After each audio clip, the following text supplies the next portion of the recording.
Nos disponemos a un nuevo encuentro en el nombre del Padre, y del Hijo, y del Espíritu Santo. Amén. Que Dios guíe nuestros pasos y nuestras palabras para poder ser evangelio para los demás. El encuentro de hoy se llama ¿Querés ser sanado? En literatura se llama camino del héroe a aquel que transita el protagonista hasta cumplir su objetivo. Se podrían añadir más detalles, pero no es el lugar para hacerlo. Nuestro camino del héroe no está predestinado a pasar por las pruebas que la literatura ofrece como herramienta de redacción, pero puede ayudarnos a comprender algunas cosas. Somos llamados por Dios a ser protagonistas de nuestra propia historia de vida, y salimos de la casa paterna en la adolescencia, aun cuando sigamos viviendo con ellos. Salimos porque tanto biológica como afectivamente empezamos a descubrir otro mundo y a descubrirnos a nosotros mismos. Es el momento ideal para profundizar el vínculo con Dios y lanzarnos a la aventura con un Padre que no oprime, que no es pegote, pero a la vez nos orienta para que no nos lastimemos. Estamos hablando de Dios. Es también un momento donde otras propuestas del mundo se abren como abanico frente a nuestros ojos, así como le sucedió a los hebreos que habían llegado a Canaán, habitado por pueblos paganos. Y aunque ya seamos adultos, es bueno poder visualizar dónde empezó este camino o dónde debería haber empezado. Yendo al inicio de la cuestión, podemos ver lo bueno y lo malo para ofrecérselo a Dios que quiere sanarnos. La idea, obviamente, no es revolver por demás, sino poner luz sobre ciertas cuestiones de la historia que nos traen consecuencias al presente, al menos que ya hayan sido trabajadas y sanadas. Una de las primeras tentaciones del camino, como protagonistas de nuestra historia, es creer que nos podemos tirar del edificio sin hacernos añicos contra el suelo. Habíamos dicho que Dios nos llevaba a la montaña, que era imagen de nuestra dignidad, pero también que quien le daba sentido a esa dignidad era Él mismo. Pasar el límite por soberbia hacía que nos alejáramos de Dios y nos lastimáramos. Tirarse del edificio es querer ser más que Dios, pensar que por nuestros propios medios podemos saber qué es bueno y qué es malo. Es también desoír los consejos de quienes nos advierten, por acá fueron muchos y terminaron mal. Aparece entonces una de las expresiones más egocéntricas del ser humano: a mí no me va a pasar como a otros. Habíamos dicho que los primeros jueces de Israel fueron aquellos que ayudaron a Moisés a ordenar al pueblo. También nosotros pudimos haber tenido guías inspirados por Dios que nos alentaron a hacer las cosas bien: padres, profesores, sacerdotes, catequistas, etc. El problema surge cuando queremos modelar a Dios a nuestra imagen, pensando que Él está de acuerdo con cosas que nos hacen mal y nosotros vemos como buenas, o bien el mundo las promociona como buenas.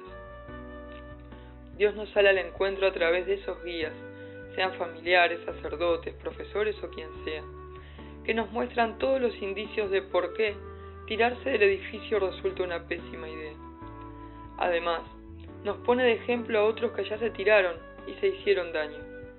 Está en nosotros querer escucharlos o no, o aprender a discernir qué cosas vienen de Dios y qué cosas no, que es muy distinto a querer hacer algo bueno y que todos te digan te va a ir mal, porque la esencia en todo caso está en la acción que queremos ejecutar. Eso es lo que hay que discernir. También se puede preguntar a Dios y ver quiénes son guías inspirados y quiénes son opinólogos. Para eso más adelante aprenderemos a ver qué fruto deja en nosotros cada opción o charla con otros. Pero ya humanamente se deja entrever quiénes opinan por deporte y quiénes los hacen inspirados por Dios. Es sobre todo en nuestra adolescencia cuando descreemos de aquellos guías que nos vienen a orientar. Un poco por la rebeldía que genera descubrir imperfectos a los adultos, y otro poco porque de alguna manera se ha establecido que todo lo viejo es malo y que los adultos somos viejos. Hay varias ideas falsas que se hicieron costumbre en lo cultural y se repiten casi por automatización. Por ejemplo, el yerno y la suegra no se pueden llevar bien, el profesor y el alumno son enemigos. Son ideas que retroalimentan en hechos, que se retroalimentan en hechos. Muchos imitan lo que pasa en la televisión. más allá que su identidad no sea esa. También hay mayorías que toman estas ideas como ciertas y las ponen en práctica. ¿Y cómo lo cambiamos? Cambiando uno, tratando bien a la suegra, y si ella está acostumbrada al lema somos enemigos, dejar que se sorprenda al sentirse querida. Tratando bien a los alumnos o a los profesores, para generar lo mismo, encenderles un signo de pregunta en sus corazones. ¿Qué le pasa a este que me trata bien? Lo que le pasa a ese es que busca imitar a Jesús, que nos mandó a amar al prójimo, a perdonarlo, a no guardarle rencor. Pero hay otros motivos por los cuales de adolescentes no le creemos a los adultos. Muchas veces nos sentimos defraudados por quienes nos tenían que guiar. Arrepentirse de lo que uno hizo mal es sano. Justificarlo por la edad no lo es. Es cierto que cuanto más joven es uno, más inexperto parece en muchas cosas. Hay que ser misericordioso en este aspecto, porque también de los errores se aprende. Pero hay cometidos que tanto de chicos como de grandes son de no creer. Pareciera que la humanidad se jugara en contra continuamente, y la edad no es siempre el factor determinante. La respuesta final seguirá siendo amar, enseñando hasta que las cosas se ordenen y Jesús vuelva definitivamente a restaurar el mundo e instaurar su reino. Misericordioso, uno puede comprender que las historias de las personas han dejado huellas tan grandes en el corazón que reaccionan de manera incomprensible, o comprensible pero no justificable.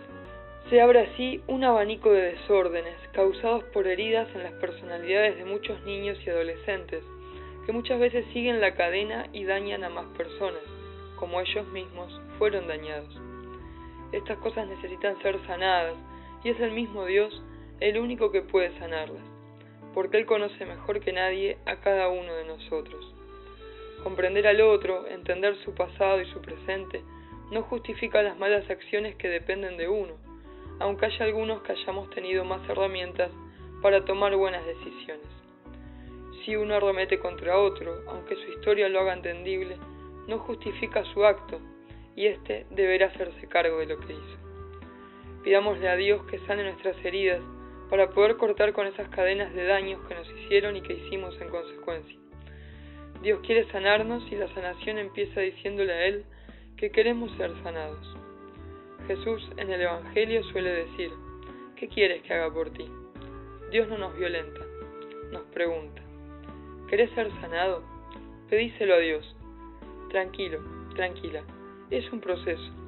A veces hay que pedir muchas veces sanación, pedir a Dios que nos enseñe a perdonar y perdonar a quienes nos hirieron, también perdonarnos a nosotros mismos y aprender a obrar como si ya estuviéramos sanos para seguir sanando. Por ejemplo, si nuestra herida histórica hace que tengamos actitudes violentas, Dios puede cambiarnos, nos da su gracia, pero nosotros tenemos que hacer el esfuerzo de no violentarnos en esos momentos clave. Lo mismo con cualquier ejemplo de herida-consecuencia, para no generar heridas a alguien. Y vamos a caer, y tendremos que volver a levantarnos, pero con el ánimo y la confianza puesta en esa cita del Evangelio que dice todo lo puedo en Cristo que me fortalece. Para el que la quiera buscar es Filipenses 4:13. Es posible sanar y salir adelante. Todos sufrimos heridas históricas y muchos fuimos sanados por Jesús. Hay que animarse a intentar, a avanzar, a pedir con fe que Jesús nos sane y hacer lo propio para sanar. Antes decíamos que a veces elegimos grupos de pares que son insanos y eso también deja heridas. Sentirse solo y consolarse con falsas amistades o relaciones de pareja express, todo eso deja un vacío en el alma que es difícil de llenar. Pero para Dios no hay nada imposible, por eso hay que confiar y ponerse en camino. Tengamos un hermoso día, en el nombre del Padre, del Hijo y del Espíritu Santo. Amén.